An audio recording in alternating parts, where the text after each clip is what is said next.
Can you think of anything in your life you deeply regret? Now imagine only realizing it when it's too late to do something about it, when you know your time on this earth has come to an end. Life doesn't have a rewind button. This is it. Dying people have a lot of regrets, things they wish they could do differently, and the one thing they regret the most is something we can do every day, but don't even think about it because we're too busy worrying about things that don't matter.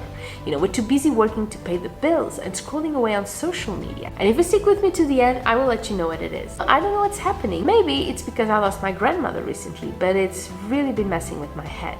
How many times have you heard stories of people who found out they were sick and didn't have much time to live that decided to start living life to the fullest, like it was their last day on earth? Why is it that most of us only realize how short our time is when it's actually ending, or when something happens that scares us into realizing that? I'm guilty of that too, of course. I spend most of my days like I had all the time in the world, but we don't, not at all. So we better start living with that in mind. My name is Sandy, and this video is about the wisdom people share when they know they are about to die, regardless of their age or their life experiences, and the lessons we can take from them so we can start living a life without regrets. Like how much we take for granted, that we can walk, run, talk to others, do whatever we want.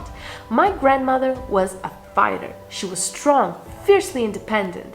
And then she wasn't anymore. And when she was lucid, she would always talk about wanting to go out, to take a walk, to go get coffee, meet her friends, stuff like that. That's what she craved, to be able to do things. So the fact that we can do whatever we want is a blessing and something to be grateful for. Also, all she wanted to talk about was her memories, her stories, when she was well enough to communicate with us, of course. Not once did she talk about money or possessions. None of that mattered. The moments you share with others, the things you go through, the laughter with your loved ones, that's what's important in the end, what you will remember. And that tells me we need to create as many special moments as we can during our lifetime, because that's what will stick with us till the end. And this is literally actually, because I don't know if you heard about this, but recently an elderly man suddenly died during a routine brain scan, and from that they accidentally discovered that when you die, the last 30 seconds of brain function you have is quite similar to a memory or a dream.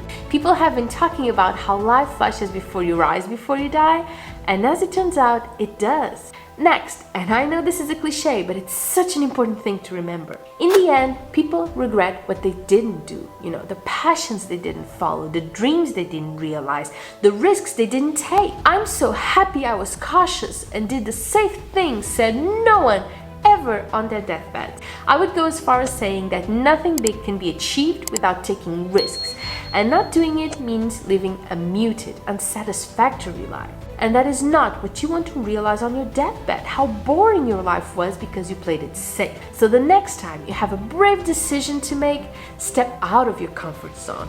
That's where we grow and thrive. Now, another big regret people usually have has to do with their loved ones, the family and friends they wish they had spent more time with or supported more. It's the arguments they regret, the distance, the not being there for the people they love, not being able to express their feelings, or how much they wish they had told people they loved them instead of being too busy or too proud.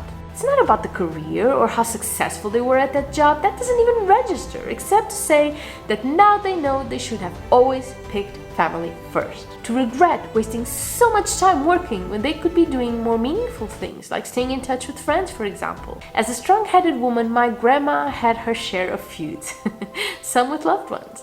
And now that I think of it, she must have realized she was nearing the end, because she made sure to mend all those bridges before she became too incapacitated. Isn't that awesome, how your gut or something a bit more spiritual is able to guide you if you only listen to it? In the end, all her affairs were in order. She forgave and forgot, and love is all that remained. Now, another thing I've read many people mention is about how they wish they had taken themselves less seriously and not cared about what others thought about them. This, I have to say, my grandma didn't really worry much about. She was a trailblazer. She did things that I'm sure would have shocked many people in her time, but she didn't really seem to care, and I love that about her. But I totally get it. How many times do we stop ourselves from doing things we want because of what others may think or say? How many times can you think of that you stopped yourself from doing something, anything, you just know you would have absolutely loved doing? out of peer pressure or what your parents or your friends thought about it? How many things do you do in your life because that's what your parents taught you or that's what's expected of you? Be true to yourself, no matter what. Now, a big piece of wisdom a lot of people also mention is how life is all about perspective, particularly in the end. Here's the thing, life doesn't happen to you. It's the way you deal with life that creates your outcome. So if you're angry at life, if you feel like everyone is out to get you, then things will be hard until the bitter end. All you'll see is doom and gloom and bitterness. But if you realize that it is up to you to decide how you'll go through things, through life and death, and if you choose to do it with humor, forgiveness, gratitude, and light, then things will turn out much, much better. It truly is the difference between a mediocre life and a life well lived. Which one would you prefer to have lived when it's all just about to end? And of course, for the one thing people regret the most, the one that actually surprised me, because it's something we can change so easily in our lives if we only stop to think about it.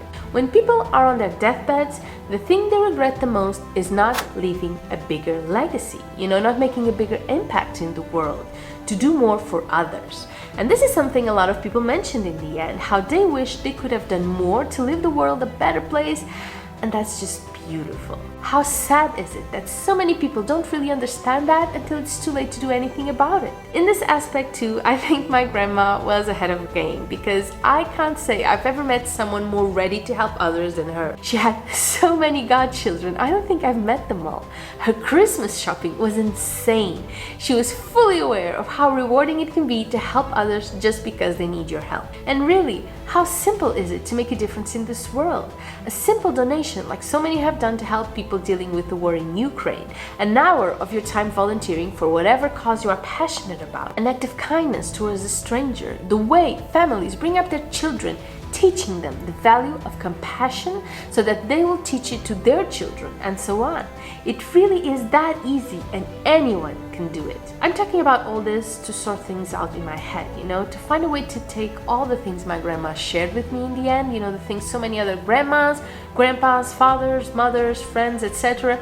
share with others in order to help them carry on once they're gone, to make all that wisdom count for something. Thank you so much for doing this with me, and I will see you later. Bye bye.